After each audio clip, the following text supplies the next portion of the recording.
Ketika mitra bisnis saya mengatakan bahwa bagaimana kalau kita buat metaverse ibu kota penajam untuk kita presentasikan ke pemimpin tertinggi negeri ini, saya berkerut kening. Dia bercerita melalui HP di awal tahun baru ini dengan sangat semangat, dimana kalau metaverse-nya jadi, maka rakyat akan lebih mendukung Penajam sebagai ibu kota yang sekarang banyak yang mencerca karena wilayah tersebut banjir, serta akan menjadi hambalang kedua karena memindahkan 5 juta orang tidak sederhana ke suatu daerah baru, serta membangunnya mahal dan lama, keburu garing itu bangunan. Metaverse diharapkan bisa menjadi media pemahaman, semacam melihat dan hidup di dunia Sims, gamenya anak-anak itu. Dengan rakyat bisa jadi para avatar yang tinggal di sana. Terlihat sempurna idenya, namun mitra saya ini rasanya belum paham filosofi dari metaverse. Mungkin karena dia terlalu semangat, mengingat sejak beberapa bulan yang lalu Mardigu Nation diluncurkan program di metaverse yang sedang dibuat yang akan memakan kira-kira waktu 1 tahun pembuatannya. Mardigu Nation itu bukan Mardigu, bukan Bosman World. Mardigu adalah kependekan dari filosofi perjalanan kehidupan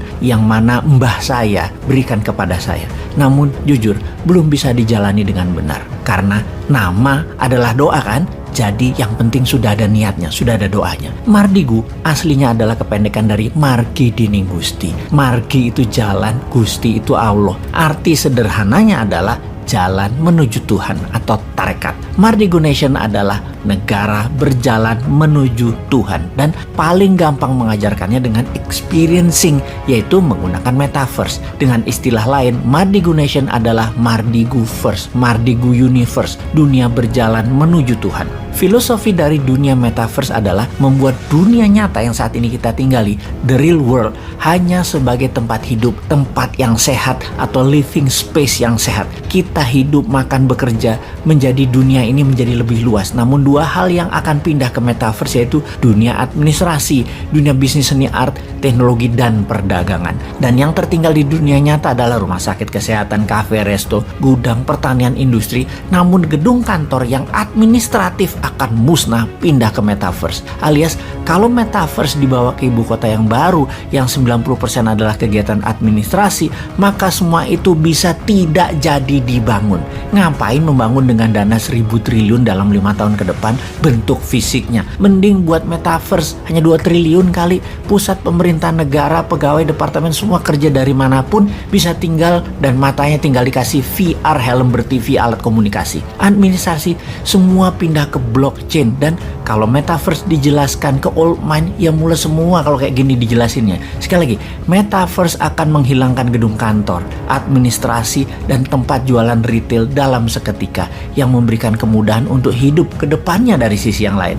Jadi mulai paham ketika kita mengatakan Penajam tak perlu dibangun sebagai pusat pemerintahan secara masif fisiknya, buat saja secara digital. Ini akan menohok old mind. Namun kalau old mind berani berubah menjadikan metaverse versinya, maka Indonesia akan menjadi negara pertama di dunia yang pusat pemerintahannya 100% digital. Itu sangar namanya. Oke deh sahabat, banyak yang masih wagu atau gamang dengan metaverse yang mungkin 10 tahun lagi baru bisa jadi secara nyata dan real. Jadi ingat-ingat seperti beli Bitcoin di tahun 2010.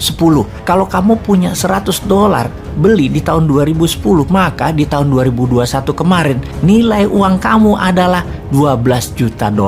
Benar, naik 120.000 kali. Metaverse saat ini itu masih early adapter. Mau ambil peluang di metaverse atau masih mau bikin fisiknya itu di Penajam, ya monggo. Semua ini nanti Anda kok yang dicatat dalam sejarah ke depannya, bukan kami. Kami mah punya usulnya revolusioner.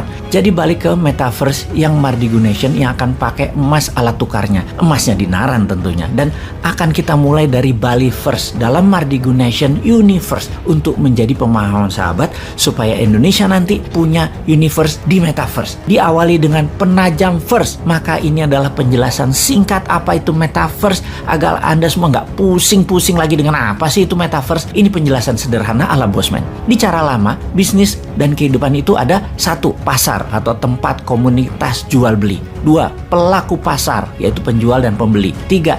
Transaksi atau penjualan dan pembelian. 4. Catatan transaksi atau dokumen pembukuan. 5. Alat tukar atau mata uang atau currency. 6. Dagangan, barang yang dijual beli. Jadi kemudian di metaverse bagaimana? Di metaverse itu begini. Metaverse itu adalah pasar, living space-nya.